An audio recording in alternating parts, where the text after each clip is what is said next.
Hi guys! So welcome to my sorry stories. So for today's video, dahil madaming ang nag-request, lalo na dun sa mga beginner, kung paano mag-cut ng stickers, meron na siyang packing, and syempre, fill-up na lang yung stickers. So, grabe din mga pinanood ko na video guys para matutunan ito. Madami ako nasayang pero worth it kasi ayun na nga, nakuha ko na perfect ko na siya. And ayan, hindi po ako expert. So, nag-aaral pa din ako. So, yung gamit ko dito is yung Cricut Explore 5. Ayan. So, ganito na siya nung nakat ko. Meron na siyang backing. So, kung nagbebenta ka ng stickers, so, ilalagay mo na lang siya sa all plastic. And ayan, perfect yung ano nyo guys, kasi ipipil off na lang natin yung stickers. So, mas maganda kasi yung ganito, lalo na sa, sample yung mga bata, yung client mo. So, maganda siya, pil off na lang. So, ayan, sana tapusin itong video na to, and let's go. First is, gawa muna tayo ng layout. So, dito ko gumagawa sa Canva. And yung size nito is, depende na sa inyo guys, pero itong sa akin, yung size nito is 10.5 by 14.8. So, ito na ang aking layout. So, capybara.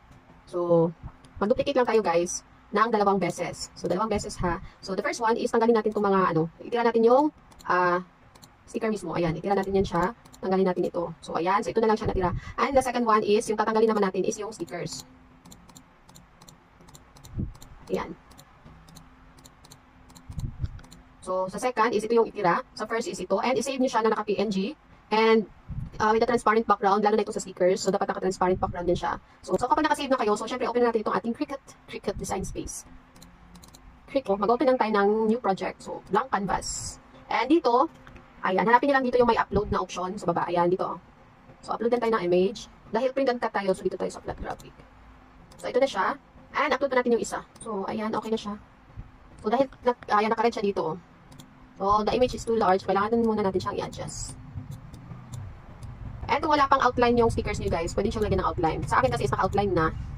Para makita natin yung outline. So, palitan natin ng background. So, palitan natin ng background itong ating background. Palitan natin ng color para makita yung outline. So, ayan, meron na siyang outline. So, dito, ayan. So, hanggang sa mawala na yung, yan, ayan.